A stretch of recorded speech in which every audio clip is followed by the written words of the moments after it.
Hi friends, ಎಲ್ಲರಿಗೂ ನಮಸ್ತೆ. ಮುದ್ದು ಸೊಸೆ ಮುಂದಿನ ಸಂಚಿಕೆಯಲ್ಲಿ ಏನಾಗುತ್ತೆ ನೋಡೋಣ ಬನ್ನಿ.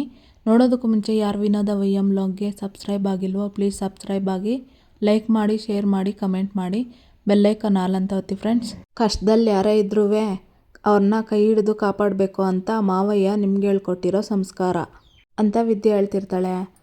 ಆ ಥರ ಏನೂ ಇಲ್ಲ, ಆ ಜಾಗದಲ್ಲಿ ಬೇರೆ ಯಾರು ಇದ್ರೂ ಕಾಪಾಡ್ತಾ ಇದ್ದೆ, ಅದರಲ್ಲೂ ನೀನು ಅಂತ ಭದ್ರ ಹೇಳಿ ಸುಮ್ಮನಾಗ್ತಾನೆ. ಎಷ್ಟೇ ಆಗಲಿ ನಮ್ಮಿಬ್ಬರ ಮಧ್ಯೆ 1000 ಸಮಸ್ಯೆ ಇರ್ಬೋದು, ಮನಸ್ತಾಪ ಇರ್ಬೋದು, ಆದ್ರೂ ನಾವಿಬ್ಬರು ಪ್ರೀತಿ ಮಾಡಿರೋರಲ್ವೇ, ಇಬ್ಬರು ಒಂದೇ ಜೀವ ಅಂತ ಬದುಕಿದವರು. ಆ ಜೀವ ನೋವು ತಿಂತಾ ಇದ್ರೆ ಸುಮ್ಮನೆ ನೋಡ್ಕೊಂಡಿರೋಕ್ಕಿಲ್ಲ ಅನ್ನೋ ಮಾತನ್ನು ಆಟೇ ಸತ್ಯ.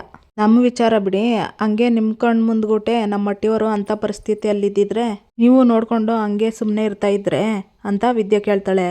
ಒಂದ್ಕಿತ ಅವರು ಎಲ್ಲ ನಮ್ಮ ಕುಟುಂಬದವರು ಅಂದ್ಮೇಕೆ ಅವ್ರನ್ನೆಲ್ಲ ಹೆಂಗೆ ಬಿಡೋಕ್ಕಾಗ್ತದೋ ಹೇಳು ಅಂತ ಭದ್ರ ಹೇಳ್ತಾನೆ. ಮತ್ತೆ ನಮ್ಮ ಮಟ್ಟಿಯವರು ಸಾವಿನ ಬದುಕಿನ ಮಧ್ಯೆ ಹೋರಾಡ್ತಿದ್ರೆ ಅದನ್ನ ನೋಡಿಕೊಂಡು ನಾನು ಹೆಂಗೆ ಸುಮ್ಮನೆ ಇರಲಿ? ಎಲ್ಲದಕ್ಕಿಂತ ಹೆಚ್ಚಾಗಿ ಅವ್ರ ಶತ್ರುನೂ ಆಗಿದ್ರು ಅವ್ರನ್ನ ಹುಷಾರ್ಪಡಿಸ್ಬೇಕಾಗಿರೋದು ಒಬ್ಬ ಡಾಕ್ಟ್ರ್ ಕರ್ತವ್ಯ. ಈ ಹಟ್ಟಿ ಸೊಸೆಯಾಗಿ ಒಬ್ಳು ಡಾಕ್ಟ್ರು ಓದ್ತಾ ಇರೋ ವಿದ್ಯಾರ್ಥಿಯಾಗಿ ನನ್ನ ಕರ್ತವ್ಯನ ನಾನು ಮಾಡಿದ್ದೀನಿ ಆಟೆಯ ಅಂತ ವಿದ್ಯೆ ಹೇಳ್ತಾಳೆ. ಇತ್ತ ಸುಭಾಷ, ಅಮ್ಮ ಇಷ್ಟು ದಿನದಿಂದ ನನ್ನ ಪಾಲಿಗೆ ಮುಳ್ಳಾಗಿದ್ಲಲ್ಲ ಚಂಪನಿಂದ ಬಿಡುಗಡೆ ಸಿಕ್ಕೋಯ್ತು. ನಾವಿಬ್ರು ಮ್ಯೂಚುವಲ್ ಡಿವೋರ್ಸ್ಗೆ ಅಪ್ಲೈ ಮಾಡಿದ್ವಲ್ಲ, ಅದು ಕೂಡ ಸಿಕ್ಕೋಯ್ತು. ಲಾಯರು ಫೋನ್ ಮಾಡಿದ್ರು, ಇನ್ನು ಆರ್ಡರ್ ಕಾಪಿ ಬರೋದು ಒಂದೇ ಬಾಕಿ ಅಂತ ಸುಭಾಷ ಹೇಳ್ತಿರ್ತಾನೆ. ಸುಭಾಷ, ಎಂತ ಸಿಹಿ ಸುದ್ದಿ ಹೇಳ್ದೆ ಕಣ್ಲಾ, ಭಗವಂತ ಹಿಂಗೆ ಕಣ್ಲಾ, ಕೊಡೋಕೆ ಶುರು ಮಾಡಿದ್ರೆ ಒಂದ್ರಿಂದ ಕೊಡ್ತಾನೆ ಅಂತ ಕೇಳಿದ್ದೆ, ಈಗ ಅದನ್ನ ಅನುಭವಿಸ್ತಾ ಇದ್ದೀನಿ. ನೋಡ್ದ ಸುಭಾಷ, ಆ ಅನಿಷ್ಟ ನಿಮ್ಮ ಬಾಳಿಂದ ದೂರ ಆಗಿದ್ದೆ ತಡ, ನಿನ್ ಬಾಗ್ಲೆಲ್ಲ ತಕ್ಕೊಬಿಡ್ತಲ್ಲ ಅಂತ ಈಶ್ವರಿ ಹೇಳ್ತಾಳೆ. ಏನು ಹೇಳ್ತಾ ಇದೀಯಮ್ಮ, ನನ್ಗೆ ಅರ್ಥ ಆಗ್ಲಿಲ್ಲ ಅಂತಾನೆ ಸುಭಾಷ. ನೋಡ್ಲಾ ಸುಭಾಷ, ಇಷ್ಟು ದಿನದಿಂದ ನಿನ್ನ ಜೀವನದಲ್ಲಿ ಬರೀ ಕೆಟ್ಟದೇ ಆಯ್ತಿತ್ತು. ನೀನೇನೇ ಮಾಡೋದ್ರಕ್ಕೋದ್ರೂ ಅದು ಕೆಟ್ಟದಾಗಿ ಸುತ್ತಿ ಬಳಸಿ ನಿನ್ನ ಹತ್ರಕ್ಕೆ ಬರ್ತಿತ್ತು. ಆದರೆ ಈಗ ನಿನ್ನ ಟೈಮ್ ಸಂದಾಗಿ ಶುಕ್ರ ದೆಸೆ ಶುರುವಾಗದೆ, ಅದಕ್ಕೆ ನೀನು ಮುಟ್ಟಿದ್ದೆಲ್ಲ ಚಿನ್ನ ಆಯ್ತೈತೆ. ಅದೃಷ್ಟ ನಿನ್ನನ್ನೇ ಹುಡ್ಕೊಂಡು ಬಂದಂಗೆ ಅಂತ ಅಂದಂಗೆ ಆ MLA ಸಂಪತ್ ಕುಮಾರು ಮನೆಗೆ ಬಂದಿದ್ದು ಅಂತ ಈಶ್ವರಿ ಹೇಳ್ತಾಳೆ. ಅಮ್ಮ, ಅವನು ಬರೋದಕ್ಕೂ ಮತ್ತೆ ಅದೃಷ್ಟ ಹೊಲ್ಕೊಂಬರೋದಕ್ಕೂ ಏನು ಸಂಬಂಧ ಅಂತ ಕೇಳ್ತಾನೆ ಸುಭಾಷ. ಸಂಬಂಧ ಅದೇ ಕಣ್ಲಾ, ಆ MLA ಸಂಪತ್ ಕುಮಾರು ಒಂದು ವಿಷಯ ಹೇಳ್ದ, ಮಗಳು ಬದುಕು ಚೆನ್ನಾಗಿರ್ಬೇಕು ಅಂತ ಅದ್ದೂರಿಯಾಗಿ ಮದುವೆ ಮಾಡಿದೆ, ಏನು ಮಾಡಿದ್ರು ಒಟ್ಟಿಗೆ ಬಾಳಕ್ಕಿಲ್ಲ ಅಂತ ಡೈವರ್ಸ್ ತಗೊಂಡು ಮನೆಯಲ್ಲವಳೆ ಅಂತ MLA ಹೇಳಿದ್ದನ್ನ ಮತ್ತೆ ನಿಮ್ಗೆ ಗೊತ್ತಿರೋ ಕಡೆ ಯಾರಾದರೂ ಒಳ್ಳೆ ಹುಡುಗ ಡೈವರ್ಸ್ ಆಗಿರೋರು, ಹೆಂಡ್ತಿ ಕಳ್ಕೊಂಡಿರೋರು, ಬಾಳ್ ಕೊಟ್ಟು ಚೆನ್ನಾಗಿ ನೋಡ್ಕೊತೀನಿ ಅಂತ ಮುಂದೆ ಬರೋರು ಇದ್ರೆ ಹೇಳಿ ಗೌಡ್ರೆ ಅಂತ ಮಾತಾಡಿದ್ನ ಹೇಳ್ತಿರ್ತಾಳೆ ಈಶ್ವರಿಯೇ. ಹಂಗಿದ್ಮ್ಯಾಕೆ ಆ ಹುಡ್ಗಿನ ಮದುವೆ ಆಗೋ ಗಂಡು ನೀನೇ ಯಾಕ್ಲ ಆಗಿರ್ಬಾರ್ದು? ನೋಡ್ ಸುಭಾಷ, ಆ ಸಂಪತ್ ಮಗಳ ಕೈ ಹಿಡ್ದೆ ಅನ್ಕೋ, ಅವತ್ಲಿಂದೆಯ ನಿನ್ನ ರಾಜಯೋಗ ಶುರುವಾಯಿತು ಅಂತಾನೆ ಅರ್ಥ. ಈ ಶಿವರಾಮೇಗೌಡನ ನೆರಳಲ್ಲಿ ನಿನ್ನನ್ನು ಯಾವ ಜಾಗದಲ್ಲಿ ಕೂರಿಸ್ಬೇಕು ಅಂತ ನಾನು ಅನ್ಕೊಂಡಿದ್ನೋ ಆ ದಾರಿ ನನಗೆ ಸಲೀಸಾಗೋತದೆ. ಆಮೇಲೆ ನೀನು ಅನ್ಕೊಂಡಂಗೆ ಬದುಕೋಕೆ ಈ ಸಂಪತ್ ಕುಮಾರು ಹೂವು ಹಾಕ್ಕೊಂಡು ಹೋಗ್ತಾನೆ ಕಣ್ಲ ನಿನ್ನ ದಾರಿಗೆ. ಇಲ್ಲಿ ಗಂಟ ನಿನ್ನ ದೊಡ್ಡಪ್ಪ ನೀನೇನು ಹೇಳಿದ್ರು ಒಪ್ಕೊಂತಿರ್ಲಿಲ್ಲ, ಆದರೆ ಈಗ ನಿನ್ನ ಮೇಲೆ ಇದ್ದಿದ್ದ ಅಭಿಪ್ರಾಯನೇ ಬೇರೆ ಆಗೋದೆ ಕಣ್ಲ ಅಂತ ಈಶ್ವರಿ ಹೇಳ್ತಾಳೆ. ಅದಕ್ಕೆ ಅಂತಾನೆ ಸುಭಾಷ, ಅದನ್ನೇ ಬಂಡವಾಳ ಮಾಡಿಕೊಂಡು ಅವ್ರ ಕೈಯಿಂದಲೇ ದಾಳ ಉರುಳಿಸ್ತೀನಿ, ನೀನು ಅವಳನ್ನ ಮದುವೆ ಆಗೋಕ್ಕೆ ಸಿದ್ಧವಾಗಿರು ಅಂತ ಈಶ್ವರಿ ಹೇಳಿ ಮೂವರನ್ನು ಖುಷಿಯಲ್ಲಿರ್ತಾರೆ. ಇತ್ತ ಹೋಟ್ಲ್ ಓನರು ಪೂಜೆ ಮಾಡಿ, ಅಯ್ಯೋ ಈ ಕೆಲ್ಸಗಾರ ಬಂದಿಲ್ಲ ಅಂದರೆ ತಲೆ ಕೆಟ್ಟು ಗೊಬ್ಬರ ಆಗ್ತದೆ, ಅರ್ಧ ಕೆಲಸ ನಿಂತೋತದೆ, ಅವ್ರ ಆರ್ಡ್ರ್ ಕಟ್ ಕಳ್ಸಪ್ಪ, ಎಷ್ಟೊತ್ತು ಕಾಯ್ಬೇಕವರು ಅಂತ ಕೂಗ್ತಿರ್ತಾನೆ. ಅಲ್ಲಿಗೆ ವಿದ್ಯಾ ಬರ್ತಾಳೆ. ನಮಸ್ಕಾರ ಅಣ್ಣ ಅಂತಾಳೆ. ವಿದ್ಯಾ, ಹೇಗಿದೆಯವ ಇವಾಗ, ನಿನ್ನ ಕಾಲು ಹುಷಾರೈತೆ ಅಂತ ಕೇಳ್ತಾನೆ ಹೋಟ್ಲ್ ಓನರು. ಹ್ಞೂ ಅಣ್ಣ, ಹೊಸಿ ಪರವಾಗಿಲ್ಲ, ಇವಾಗ ಓಡಾಡ್ಬೋದು ಅಂತ ವಿದ್ಯಾ ಹೇಳ್ತಾಳೆ. ಅಲ್ಕಣವ, ಇನ್ನೂ ಹೊಸಿ ದಿವಸ ಸುಧಾರಿಸ್ಕೊಳೋದು ಬಿಟ್ಟು ಇನ್ನೂ ಈಗಲೇ ಯಾಕೆ ಬರೋಕೋದೆ ಅಂತ ಹೇಳ್ತಾನೆ ಹೋಟ್ಲ್ ಓನರು. ತಂದಾಗಿ ಕಾಲು ಹುಷಾರು ಮಾಡ್ಕೋಬೇಕು ತಾನೆ ಅಂತ ಹೋಟ್ಲ್ ಓನರು ಹೇಳ್ತಾನೆ. ಅಣ್ಣ, ಹಂಗನ್ಬಿಟ್ಟು ಇನ್ನೂ 8 ದಿನ ಅಂತ ಹಟ್ಟಿನಲ್ಲೇ ಕುತ್ಕೊಳಕ್ಕಾಗ್ತೈತಿ ಹೇಳಿ, ಈಗೇನು ತೊಂದರೆ ಇಲ್ಲ, ಅದಕ್ಕೆ ಕೆಲಸ ಮಾಡೋಣ ಅಂತ ಬಂದೆ ಅಂತ ವಿದ್ಯೆ ಹೇಳ್ತಾಳೆ. ನೋಡವ್ವ, ಕೆಲಸ ಸುದ್ದಿ ಬಿಡು, ಮೊದಲು ಆರೋಗ್ಯ ಮುಖ್ಯ. 2 ವಾರ ಕಾಲು ಉರ್ಬಾರ್ದು ಅಂತ ಹೇಳಿದ್ದೆ ಅಲ್ವೇ ಅಂತ ಹೋಟ್ಲ್ ಓನರು ಕೇಳ್ತಾರೆ. ಹ್ಞೂ ಅಣ್ಣ ಹೇಳಿದ್ರು, 2 ವಾರ ಆಯ್ತಲ್ವೇ, ಅದಕ್ಕೆ ಬಂದೆ ಅಂತ ವಿದ್ಯೆ ಹೇಳ್ತಾಳೆ. ಅಲ್ಲವ್ವ, ಇನ್ನೂ 1 ವಾರ ರೆಸ್ಟ್ ತಗೋಬೋದಿತ್ತಲ್ವೇ ಅಂತ ಓನರ್ ಹೇಳ್ತಾರೆ. ಕಸ್ಟಮರ್ ಬಂದು, ಸರ್ ಪಾರ್ಸಲ್ ಹೇಳಿ 1 ಅವರ್ ಆಯ್ತಲ್ಲ ಸರ್ ಅಂತ ಹೇಳ್ತಿರ್ತಾನೆ. ಪದ್ದು, ಅವ್ರ ಪಾರ್ಸಲ್ ಹೇಳಿ ಎಷ್ಟೊತ್ತಾಯ್ತು, ಏನೋ ಮಾಡ್ತಾ ಇದ್ದೀಯಾ ಅಂತ ಹೋಟ್ಲ್ ಓನರು ಕೂಗ್ತಿರ್ತಾನೆ. ಆರ್ಡ್ರ್ ತಗೊಳಕ್ ಮುಂಚೆ ಹೇಳ್ಬೇಕು ತಾನೇ, ಲೇಟ್ ಆಗುತ್ತೆ ಅಂತ ಕಸ್ಟಮರ್ ಕೇಳ್ತಾರೆ. ಅಲ್ಲ ಅಣ್ಣ, ಕೆಲ್ಸದವ್ರು ಇಲ್ದೇನೆ ಇಷ್ಟು ಸಮಸ್ಯೆ ಆಗ್ತೈತೆ, ನನಗೆ ರೆಸ್ಟ್ ತಗೊಳ್ಳೋದಕ್ಕೆ ಹೇಳ್ತಿದ್ದೀರಲ್ಲ ಅಂತ ಹೇಳಿ, ಸರ್ 1 ನಿಮಿಷ ಇರಿ, ನಿಮ್ಮ ಪಾರ್ಸಲ್ನ ನಾನು ತಗೊಬರ್ತೀನಿ ಅಂತ ಹೇಳ್ತಾಳೆ ವಿದ್ಯಾ. ಒಳಗಡೆ ಹೋಗಿ ಬಂದು ಪಾರ್ಸಲ್ ತಗೊಂಬಂದು ಕೊಡ್ತಾಳೆ. ಅಣ್ಣ, ನಾನೀಗ ಸಂದಾಗೆ ಇವನಿ ಕೆಲಸಗಳನ್ನ ಮಾಡ್ತೀನಿ ಅಂತಾಳೆ ವಿದ್ಯಾ. ಸರಿ ಕಣವ್ವ, ಆದರೆ ಸಪ್ಲೈ ಗಿಪ್ಲೈ ಅಂತ ಜಾಸ್ತಿ ಓಡಾಡಬೇಡ, ಪಾರ್ಸಲ್ ಕೌಂಟ್ರಲ್ಲಿ ನಿಂತ್ಕೊಂಡು ಪಾರ್ಸಲ್ ಕಟ್ಟೋ ಕೆಲಸ ಮಾಡಿದ್ರೆ ಸಾಕು ಅಂತ ಹೋಟೆಲ್ ಓನರು ಹೇಳ್ತಾರೆ. ಸರಿ ಅಣ್ಣ ಆಯಿತು ಅಂತಲೇ ವಿದ್ಯಾ. ಇತ್ತ ಶಿವರಾಮೇಗೌಡರು ಪೇಪರ್ ಓದ್ತಾ ಕೂತಿರ್ತಾರೆ. ಅಲ್ಲಿಗೆ ಈಶ್ವರಿ ಚಿತ್ರ ಬರ್ತಾರೆ. ಭಾವ ನಿಮ್ಮ ಹತ್ರ ಒಂದು ವಿಷಯ ಮಾತಾಡಬೇಕಾಗಿತ್ತು ಅಂತ ಈಶ್ವರಿ ಕೇಳ್ತಾಳೆ. ಅದೇನು ಹೇಳವ್ವ ಅಂತ ಹೇಳ್ತಾನೆ ಶಿವರಾಮೇಗೌಡ. ಚಂಪಾ ಬಂದು ಟೀ ಲೋಟ ಕೊಡ್ತಾಳೆ ಶಿವರಾಮೇಗೌಡ್ರಿಗೆ. ಇತ್ತ ಸಾವಿತ್ರಿನೂ ವಿನಂತಿನೂ ಬಂದು ನಿಂತ್ಕೊತಾರೆ. ಭಾವ ಇದು ಮನೆಯವ್ರಿಗೆ ಸಂಬಂಧಪಟ್ಟ ವಿಷಯ, ನೀವು ಅಕ್ಕ ಭಾವ ಅತ್ತೆ ಇದ್ರೆ ಸಾಕು ಅಂತ ಈಶ್ವರಿ ಹೇಳ್ತಾಳೆ. ಚಂಪಾ ಹೋಗೋದಕ್ಕಂತ ಹೋಗ್ತಾಳೆ. ನಿಂತ್ಕೊಳ್ಳವ ಚಂಪಾ ಅಂತಾನೆ ಶಿವರಾಮೇಗೌಡ.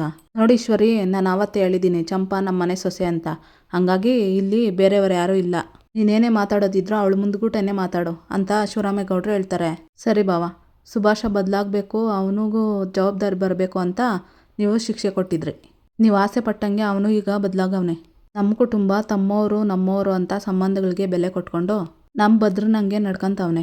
ಮುಂದಕ್ಕೂ ಅವನು ಹಂಗೆ ಇರಬೇಕು ಅಂದರೆ ನಾವು ಒಳ್ಳೆ ರೀತಿ ಜವಾಬ್ದಾರಿ ತಗೋಬೇಕಲ್ವೇ ಅಂತ ಈಶ್ವರಿ ಹೇಳ್ತಾಳೆ. ಅದಕ್ಕೆ ಏನು ಮಾಡ್ಬೇಕು ಹೇಳು ಅಂತಾರೆ ಶಿವರಾಮೇಗೌಡರು. ಭಾವ, ಸುಭಾಷನ್ಗೆ ಇಷ್ಟ ಇತ್ತೋ ಇಲ್ವೋ ನಿಮ್ಮ ಮಾತಿಗೆ ಬೆಲೆ ಕೊಟ್ಟು ಇವಳು ಕುತ್ತಿಗೆಗೆ ತಾಳಿ ಕಟ್ದ, ಜೊತೆಗೆ ಬಾಳ್ತೀನಿ ಅಂತಲೂ ಒಪ್ಕೊಂಡ. ಆದರೆ ಅಂಥವನ ಜೊತೆ ನಾನು ಬಾಳಕ್ಕಿಲ್ಲ ಅಂತೇಳಿ ಇವಳೇ ಸಂಬಂಧ ಕಳ್ಕೊಂಡವಳೆ ಅನ್ಮೇಕೆ ಇನ್ನೂ ನನ್ನ ಮಗನ್ನ ಒಂಟಿಯಾಗೆ ಬಿಟ್ಟರೆ ಅವನು ಅವನ ಫ್ರೆಂಡ್ಸ್ ಜೊತೆ ಸೇರಿ ಹಾಳಾಗೋಗ್ತಾನೆ. ಅದಕ್ಕೆಲ್ಲವ ಅವಕಾಶ ಮಾಡಿಕೊಡ್ಬಾರ್ದು ಭಾವ. ಅವನಿಗೂ ಒಂದು ಮದುವೆ ಮಾಡಿ ಸಂಸಾರ ಅಂತ ಆದರೆ ಬೇರೆ ಕಡೆ ಗಮನ ಹೋಗೋಕ್ಕಿಲ್ಲ ಅಲ್ವೇ ಅಂತ ಈಶ್ವರಿ ಹೇಳ್ತಾಳೆ. ಸರಿ ಬಿಡು, ಡೈವರ್ಸ್ ಆಗೋದೆ ಅನ್ಮೇಕೆ ಅವನ್ಯಾಕೆ ಒಂಟಿಯಾಗಿರಬೇಕು, ಒಳ್ಳೆ ಹುಡುಗಿನ ನೋಡಿ ಮದುವೆ ಮಾಡಿದ್ರೆ ಆಯಿತು ಅಂತ ಶಿವರಾಮೇಗೌಡರು ಹೇಳ್ತಾರೆ. ಹಿಂಗಂದಿದ ತಕ್ಷಣ ಖುಷಿಯಲ್ಲಿ ತೇಲಾಡ್ತಿರ್ತಾಳೆ ಈಶ್ವರಿ. ಚಿತ್ರ ಸನ್ನೆ ಮಾಡ್ತಾಳೆ. ಭಾವ, ಹುಡುಗಿ ಏನೋ ತಯಾರಾಗವಳೆ, ನೀವು ಒಪ್ಕೋಬೇಕು ಅಷ್ಟೇ ಅಂತ ಹೇಳ್ತಾಳೆ ಈಶ್ವರಿ. ಹುಡುಗಿ ಇದ್ದಾಳೆ? ಯಾರು ಈಶ್ವರಿ ಅಂತ ಶಿವರಾಮೇಗೌಡರು ಕೇಳ್ತಾರೆ. ಅದೇ ಭಾವ, ನೆನ್ನೆ ನಿಮ್ಮನ್ನ ನೋಡೋಕೆ ಬಂದಿದ್ರಲ್ಲ ಸಂಪತ್ ಕುಮಾರ್ ಅಂತ, ಅವ್ರ ಮನೆ ಹುಡುಗಿ ಅಂತಾಳೆ ಈಶ್ವರಿ. ಹಂಗಂತ ಹೇಳ್ತಿದ್ದಂಗೆ ಚಂಪಾ ತಟ್ಟೆಗೆ ಹೋಗ್ಬಿಡ್ತಾಳೆ. ಅವ್ರ ಮಗಳಿಗೂ ಡೈವರ್ಸ್ ಆಗದೆ, ಹೆಂಗಿದ್ರು ಡೈವರ್ಸ್ ಆಗೋ ಹುಡುಗನ್ನೇ ಹುಡುಕ್ತಾವ್ರಲ್ವೇ, ಹೆಂಗಿದ್ರು ಗೊತ್ತಿರೋರಯ್ಯ, ಇಬ್ರು ಜೀವನದಲ್ಲಿ ನೊಂದವ್ರೆ, ಅವರಿಬ್ರು ಮದುವೆ ಆದರೆ ಅರ್ಥ ಮಾಡ್ಕೊಂಡು ಸಂದಾಗಿರ್ತಾರೆ ಅಂತ ಆಟಯ್ಯ ಭಾವ ಅಂತ ಈಶ್ವರಿ ಹೇಳ್ತಾಳೆ. ಅಲ್ವೇ, ಡೈವರ್ಸ್ ಆಗಿ ಇನ್ನೂ 2 ದಿನ ನೆಟ್ಗಾಗಿಲ್ಲ, ಮತ್ತೆ ಅವನಿಗೆ ಮದುವೆ ಮಾಡಕೊಂಡಿದ್ಯಲ್ಲ, ನೋಡೆ ಏನೋ ಕೆಟ್ಟಗಳಿಗೆ ನಡಿಬಾರ್ದು ನಡೆದೋಗಿದೆ, ಅದಕ್ಕೆ ಹಿಂಗಾತ್ರ ಮಾಡಿದ್ರೆ ಹೆಂಗೇಳು ಅಂತ ಅಜ್ಜಮ್ಮ ಹೇಳ್ತಾಳೆ. ಅಯ್ಯೋ ಇದೇನತ್ಗೆ ಹಿಂಗೆ ಹೇಳ್ತಾ ಇದೀಯಾ, ಚಂಪಾ ಮನೇಲಿರ್ಬೇಕಾದ್ರೆ ಇದನ್ನೆಲ್ಲ ಹೆಂಗೆ ಯೋಚನೆ ಮಾಡಿದ್ರಿ ಅಂತ ಸಾವಿತ್ರಿ ಹೇಳ್ತಾಳೆ.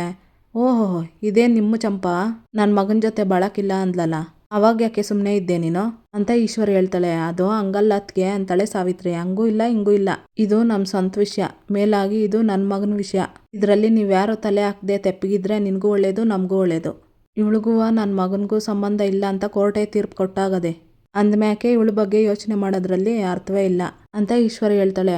ಅದೆಲ್ಲ ಸರಿ ಈಶ್ವರಿ, ಸಂಪತ್ತು ಮಗಳನ್ನ ಮದುವೆ ಮಾಡ್ಕೊಳಕ್ಕೆ ನಿನ್ನ ಮಗ ಒಪ್ಕೋಬೇಕಲ್ಲ ಅಂತ ಶಿವರಾಮೇಗೌಡರು ಕೇಳ್ತಾರೆ. ಈ ವಿಷಯನ ನಾನು ಅವನ ಜೊತೆನೂ ಮಾತಾಡಿದೆ ಭಾವ, ಆದರೆ ಅವನು ದೊಡ್ಡಪ್ಪ ಹೆಂಗೆ ಹೇಳ್ತಾರೆ ಹಂಗೆ ಅಂತ ಕಡ್ಡಿ ಮುರಿದಂಗೆ ಹೇಳ್ಬಿಟ್ಟ, ಅದಕ್ಕೆ ಭಾವ ನೀವು ಸಂದಾಗಿ ಯೋಚನೆ ಮಾಡಿ ಒಂದು ತೀರ್ಮಾನಕ್ಕೆ ಬರಬೇಕು ಅಂತ ಈಶ್ವರಿ ಹೇಳ್ತಾಳೆ. ಸರಿ ಈಶ್ವರಿ, ನಾನು ಸಂದಾಗಿ ಯೋಚನೆ ಮಾಡಿ ನಿನ್ಗೆ ಹೇಳ್ತೀನಿ ಅಂತಾನೆ ಶಿವರಾಮೇಗೌಡ.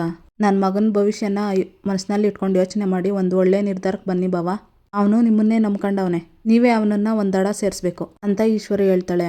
ಸರಿ ಈಶ್ವರಿ ಅಂತಾರೆ ಶಿವರಾಮೇಗೌಡರು. ಅಲ್ಲಿಂದ ಶಿವರಾಮೇಗೌಡರು ಗೋವಿಂದೇಗೌಡರು ಹೊರಟೋಗ್ತಾರೆ.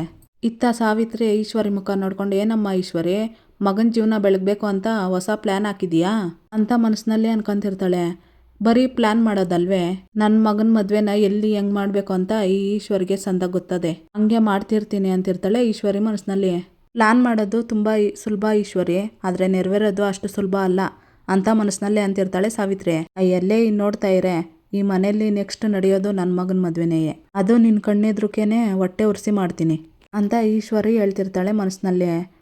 ಒಬ್ರಿಗೊಬ್ರು ಮುಖ ನೋಡ್ಕೊತಿರ್ತಾರೆ ಸಾವಿತ್ರಿನೂ ಈಶ್ವರಿ. ಇತ್ತ ಸಾವಿತ್ರಿ ವಿನಂತಿ ಹೊರಗಡೆ ಮಾತಾಡ್ತಿರ್ತಾರೆ.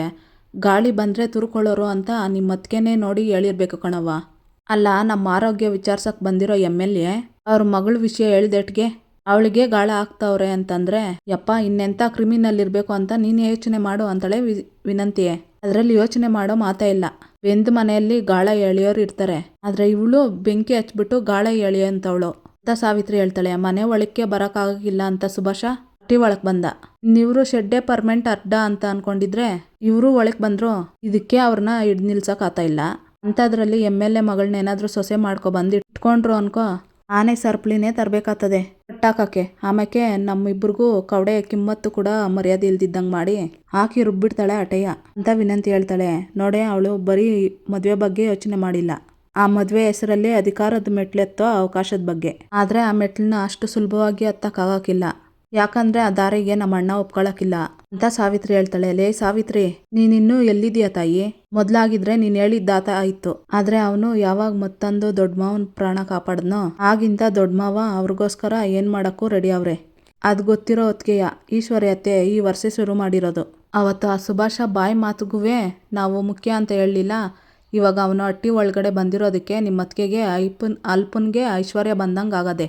ಅಂಥದ್ರಾಗೇನಾದರೂ ಈ ಸುಭಾಷ MLA ಅಳಿಯ ಆದ ಅಂತ ಇಟ್ಕೋ, ನಮ್ಮಿಬ್ಬರನ್ನೂ ಗುಲಾಮರು ಮಾಡ್ಕೊಂಡು ಉರಿದು ಮುಕ್ಬಿಡ್ತಾರೆ ಕಣವ್ವ ಅಂತ ವಿನಂತಿ ಹೇಳ್ತಿರ್ತಾಳೆ. ಅದಕ್ಕೆ ಅವಕಾಶ ಕೊಟ್ಟರೆ ಅಲ್ವೇನೆ ಈ ಈಶ್ವರಿ ಮದುವೆ ಮಾಡೋದಕ್ಕೆ ಉಪಾಯದಲ್ಲಿ ಎತ್ತಿದ ಕೈ ಆಗಿರ್ಬೋದು. ಆದರೆ ಅದನ್ನು ಆಗದಿದ್ದಂಗೆ ನಿಲ್ಸೋದ್ರಲ್ಲಿ ನಾನು ಎತ್ತಿದ ಕೈನೇ. ಯಾವುದೇ ಕಾರಣಕ್ಕೂ ಸುಭಾಷನ್ ಮದುವೆ ಆ MLA ಮಗಳ ಜೊತೆ ಆಗದಿದ್ದಂಗೆ ಏನಾದರೂ ಮಾಡಬೇಕು. ಮಾಡೋಣ ಬಿಡು ಅಂತ ಸಾವಿತ್ರಿ ಹೇಳ್ತಿರ್ತಾಳೆ. ಇತ್ತ ಸಂಜೆ ಆಗಿರುತ್ತೆ.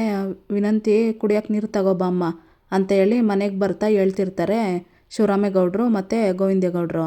ಆಮಾವ ಅಂತ ಅಂದ್ಬಿಟ್ಟು ಹೇಳ್ತಾಳೆ ವಿನಂತಿ. ಅಜ್ಜಮ್ಮನ ಕೂತಿರೋದು ನೋಡಿ, ಅವ್ವ ಊಟ ಮಾಡ್ದೇನವ್ವ ಅಂತಾರೆ ಶಿವರಾಮೇಗೌಡರು. ಹ್ಞೂ ಕಣಪ್ಪ, ಈಗ ತಾನೇ ಊಟ ಮಾಡ್ಕೊಬಂದು ಕುಂತೀವ್ನಿ, ನೀವು ಹೋಗಿ ಊಟ ಮಾಡ್ಕೊಬನ್ನಿ ಅಂತ ಅಜ್ಜಮ್ಮ ಹೇಳ್ತಾಳೆ.